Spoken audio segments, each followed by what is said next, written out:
Meus irmãos, vamos abrir a palavra do nosso Deus no livro de Provérbios, Provérbios 13. Hoje nós vamos iniciar este belíssimo capítulo.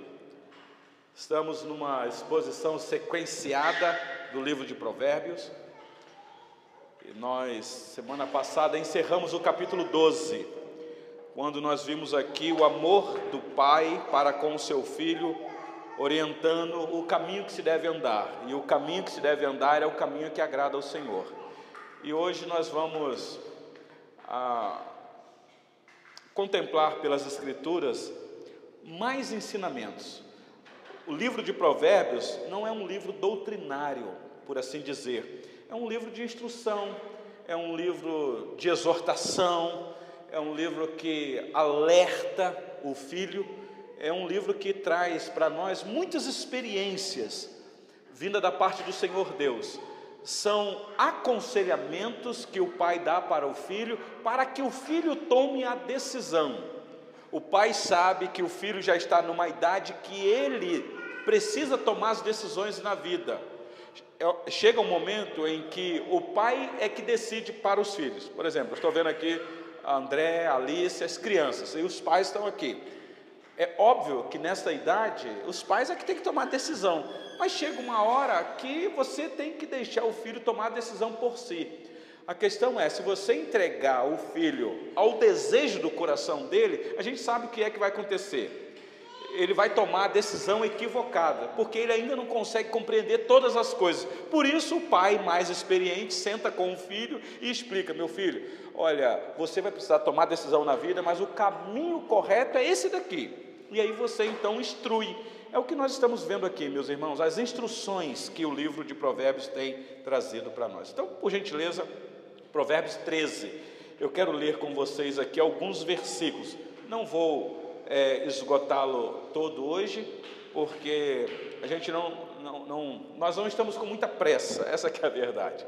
Mas eu quero ler com vocês até o versículo 19, porque eu penso que até o versículo 19 aqui nós temos três divisões bem claras no texto, que depois eu vou mostrar para vocês.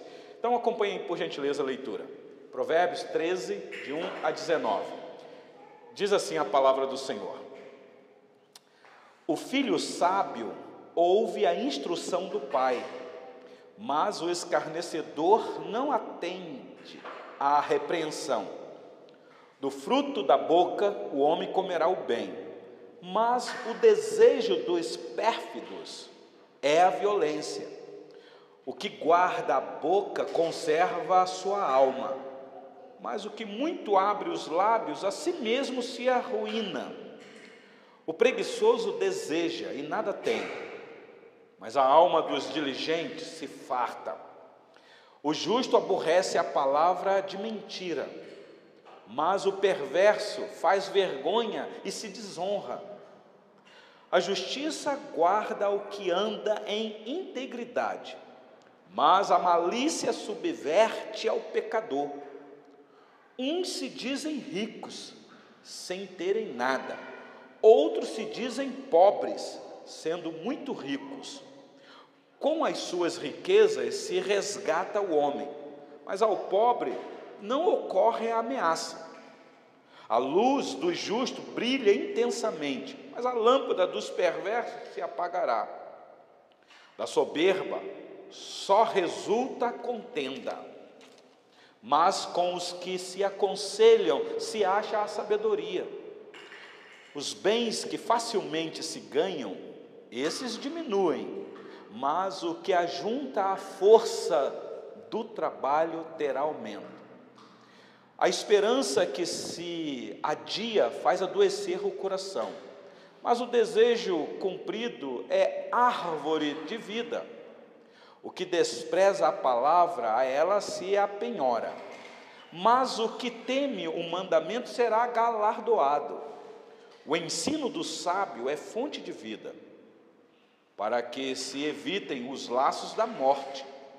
A boa inteligência consegue favor, mas o caminho dos pérfidos é intransitável.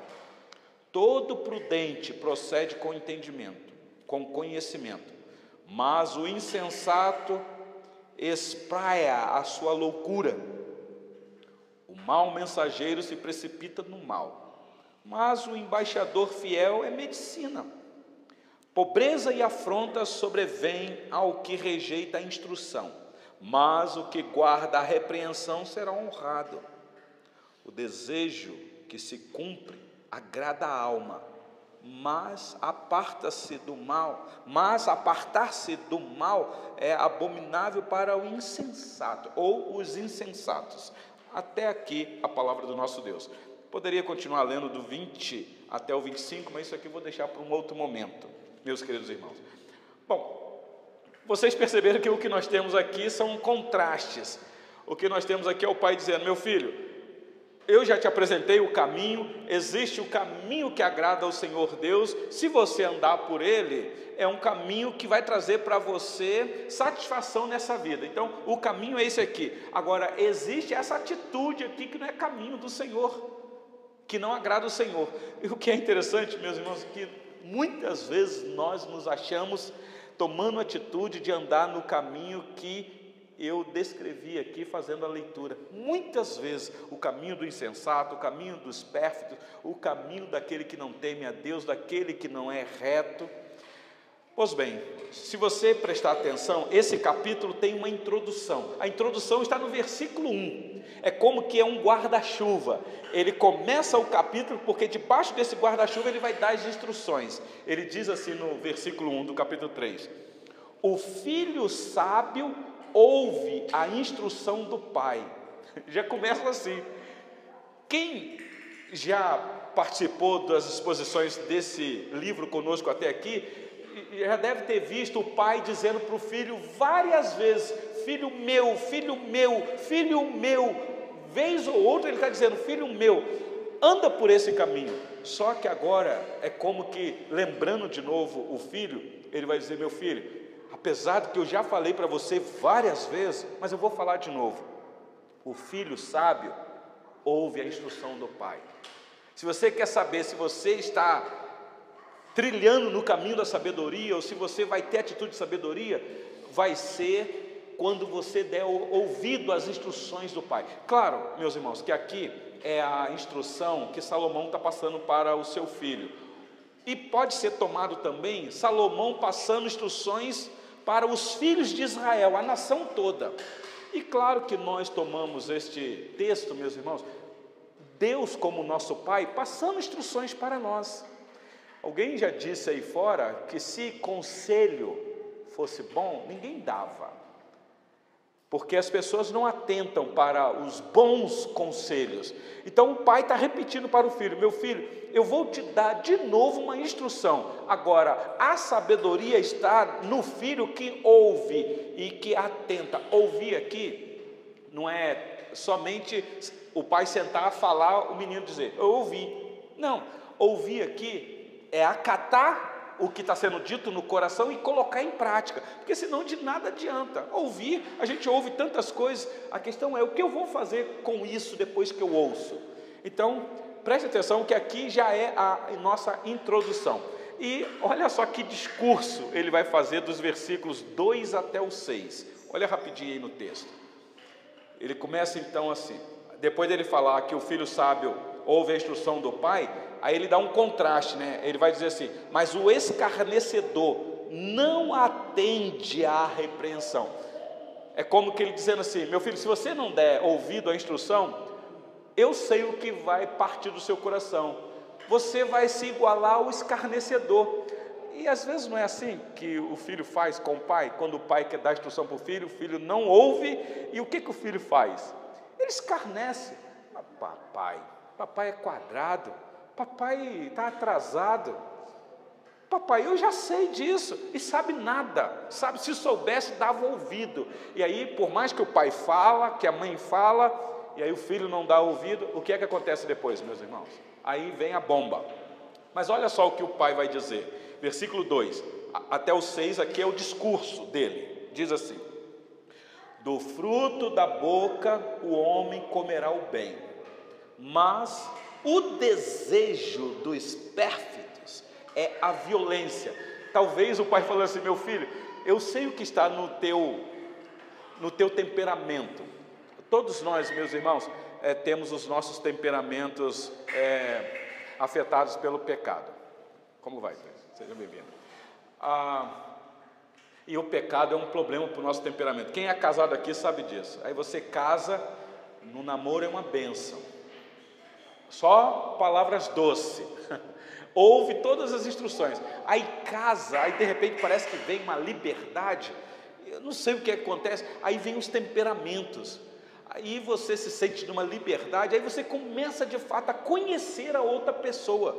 Porque aí vem as palavras ditas inoportuna, palavras que ferem, que sangram, palavras que matam até. Olha só a instrução do pai. Ele disse: meu filho, do fruto da boca o homem comerá o bem. O que ele está falando aqui é usar as palavras. Por isso que ele diz: mas o desejo dos pérfidos, desejo aqui é aquilo que vem do mais profundo dele, porque a boca só vai proferir o que lá dentro está cheio, que as escrituras dizem que é o coração. Aí ele começa, olha o versículo 3: o que guarda a boca conserva a alma, mas o que muito abre os lábios, a si mesmo se arruína.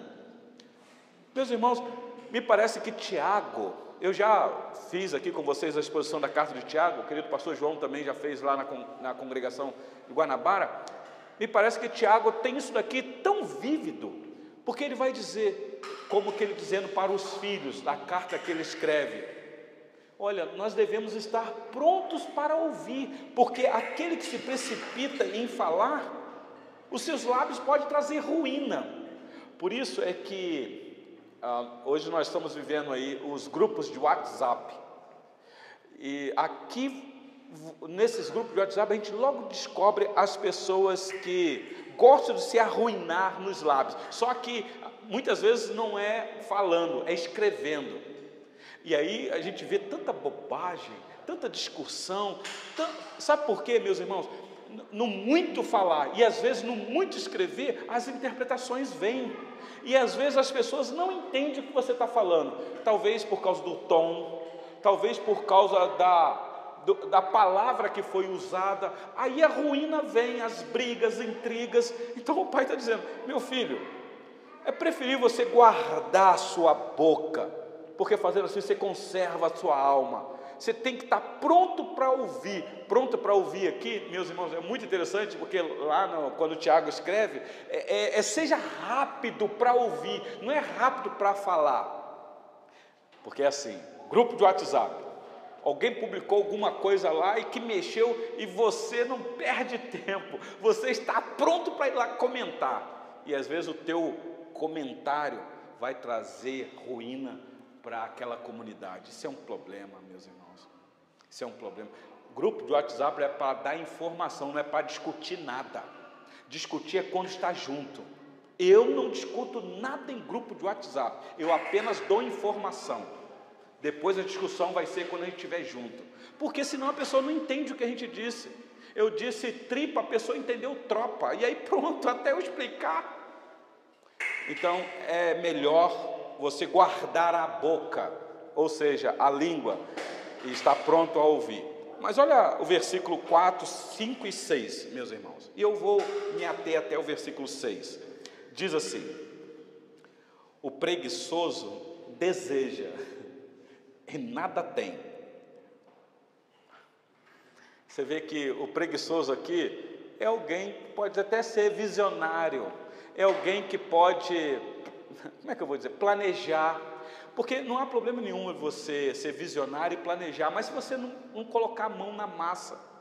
Pensa, você começar a planejar, não é assim que a gente faz, está chegando aí o final do ano, e o início do ano é assim, a gente senta com a família e planeja, fala assim, ó, esse ano vai ser diferente, aí você faz aquele planejamento, mas se você não colocar aquilo em prática, o que adianta? Aqui, o sábio está dizendo para o filho: meu filho, eu já te disse o que é o preguiçoso, porque ele já trabalhou. O preguiçoso é aquele que gosta de que você coloque comida na boca dele. E nós temos informação aqui de Provérbios que o preguiçoso tem que ter com a formiga, porque a formiga, ela coloca a mão na massa, por assim dizer. Mas ele diz aqui que o preguiçoso até deseja, mas nada tem. E o nada ter aqui, meus irmãos, não são coisas materiais. O nada aqui é aquilo que vem da parte do Senhor, que traz integridade, que traz boa reputação, que deixa a pessoa viver uma moralidade, uma ética na sociedade. O preguiçoso, ele perde isso. Ele pode até desejar, querer viver uma vida moralmente diante da sociedade, mas ele é preguiçoso. Então, às vezes, o que ele adquire, isso vai trazer para ele vergonha, e isso pode levar ele à ruína, a nada ter. É o que o pai está dizendo para o filho.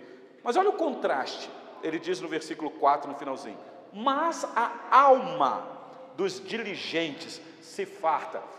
A alma aqui, meus irmãos, é a essência, é você ser uma pessoa que você atenta para os mandamentos do seu pai e que você sabe que tem algo que te sacia, que te satisfaz. Então ele está discursando, e me parece que o discurso aqui com o filho é urgente. Meu filho, cuidado com este caminho. Olha o versículo 5, aí ele muda, ele diz assim, ó: o justo aborrece a palavra de mentira, mas o perverso faz vergonha e se desonra. O justo aqui, eu já tenho dito para vocês, que é aquele que foi justificado. Aborrecer aqui, eu não sei se tem uma outra tradução aí, a palavra aborrecer no hebraico aqui tem a ver com ódio mesmo, com repulsa. Você não faz isso nem brincando. E aí aqui nós temos talvez uma grande lição para nós que somos pais, que temos as nossas crianças, ou para os avós. A gente tem que tomar cuidado, porque mentira na Bíblia é mentira. Na Bíblia não existe uma mentira grande ou uma mentira pequenininha, tudo é mentira. E as Escrituras nos informam que a mentira tem uma paternidade. Quem é o pai da mentira? Porque nele não firma verdade. Então eu não posso, em hipótese alguma, dar legalidade para o pai da mentira, seja em qual for as circunstâncias. Por que é que eu estou dizendo isso? Quando a gente quer que a criança obedece a gente, o que a gente faz? A gente quer usar de artifício para coagir a criança. E aí a gente fala assim, ó, a polícia. Pois é, logo a polícia, né? O Alisson. Ao velho do saco. Não tem nada disso. Você já fez isso alguma vez ou só eu que já fiz? Eu já pedi tanto perdão ao Senhor. Senhor, me ajuda a falar a verdade para os meus netos, para minha filha. Às vezes a gente fala, não, mas isso é só uma brincadeirinha. Meus irmãos, a gente não pode brincar com o pecado, com a mentira. Olha o que o pai está dizendo aqui: o justo, ele odeia a palavra de mentira. Então, em hipótese alguma, ele tem que ser verdadeiro, ele tem que falar a verdade. O apóstolo Paulo diz que nada podemos contra a verdade, senão pela verdade, e cada um fale a verdade ao seu próximo. Eu sei, meus irmãos, que às vezes é duro falar a verdade, mas a gente tem que ter doçura para falar a verdade, com amor. Mas é melhor falar a verdade do que falar uma mentira. E seja uma mentira pequenininha, né, para se divertir. Não. O pai está dizendo, meu filho, cuidado, porque isso pode minar o teu coração. Começa pequenininho mesmo. Vai lá, a semente das grandes árvores, não é assim? Primeiro é aquela sementinha que brota lá, aquele carocinho, e vai criando raízes, e brota. Daqui a pouco está uma árvore frondosa. A gente tem que tomar cuidado, meus irmãos, porque a mentira é assim. E tem pessoas que estão acostumadas com tanta mentira, que as mentiras dela, para ela, já são verdades. E ela costuma. E é interessante que você logo vê no rosto da pessoa, essa pessoa não está falando a verdade. Mas ela fala como se aquilo fosse verdade, porque ela acredita naquilo. Então o pai diz para o filho, tome cuidado. E para a gente concluir aqui, por isso que ele diz aí que o perverso faz vergonha e se desonra. Aí o versículo 6 diz assim, a hora deu lá: a justiça guarda ao que anda em integridade, mas a malícia sobreverte ao pecador. A justiça aqui, meus irmãos, é a justiça de um justo.